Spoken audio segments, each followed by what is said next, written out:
మీ మొహంలో చాలా కండరాలు కాలిపోయాయి. వాటన్నిటిని సరిచేసుకుంటూ ఈ రూపంలోకి తీసుకుని వచ్చాం. కానీ నేనెవరు నాకు తెలియని పరిస్థితుల్లో నన్నెవరు గుర్తుపడతారు? ఈ రోజు నుంచి మారిన నీ రూపంతో పాటు నీ పేరు కూడా మారుతుంది. నీ పేరు కరుణ అని మారుస్తున్నా. కరుణ?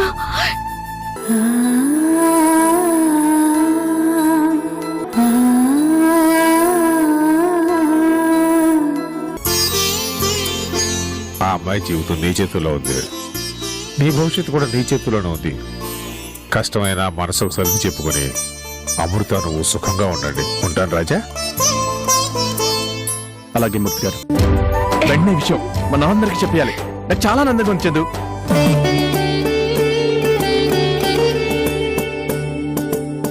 ఏంటి చందు ఆ లిస్టు? పిల్లల పేర్లండి.